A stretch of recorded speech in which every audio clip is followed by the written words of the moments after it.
U cilju očuvanja mentalnog zdravlja i pomoći građanima u okviru Centra za mentalno zdravlje u Vršcu sa radom počinje i Centar za rane intervencije u psihozama. Rana intervencija znači pravovremeno uočavanje ne samo simptoma kada se bolest već razvije, već i određenih pojava koje predstavljaju rizik za nastanak bolesti. To su pojave nesanica, neobično ponašanje, povlačenje, kognitivni pad. Da objasnim, to znači recimo pad u školi, nagao.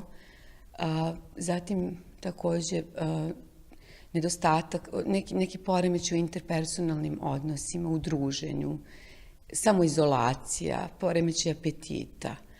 Takođe, visok rizik ako postoji genetska opterećenost hereditarna, da mi to sprečimo na vreme. Cilj centra je da u saradnji sa osnovnim, srednjim školama, odnosno kasnim razredima osnovnih škola, direktorima školama, pedagozima, specijalnim pedagozima, na jedan pravovremen način da prepoznamo rane oblike poremećaja ponašanja kod mladih, prve simptome bolesti, jer ćemo time pravovremeno omogućiti njihovo adekvatno lečenje.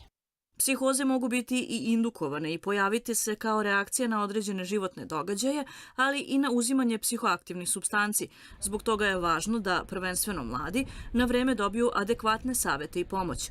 Najveći broj ljudi i dalje osjeća nelagodnost pri samoj pomisli na kontakt sa službama zaštite mentalnog zdravlja, zbog čega će ovaj centar imati važnu ulogu i u antistigma kampanji. Zato što mislimo da je važno da svi psihički poremeći dobiju neko mesto, jer kod nas u kulturi vi znate da zbog neobaveštenosti se ljudi ne javljaju ili zbog stigme, baš zbog straha, stida, da dođu na pravo mesto i dobiju adekvatan savet.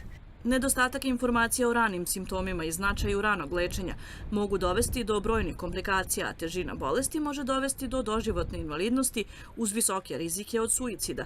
U cilju prevencije, ali i obezbeđivanja adekvatnog lečenja i oporavka, Centar za rane intervencije radit će sredom pre podne, a početak rada obeležit će edukacijama i direktnim kontaktom sa mladima u vršačkim školama već u narednim danima.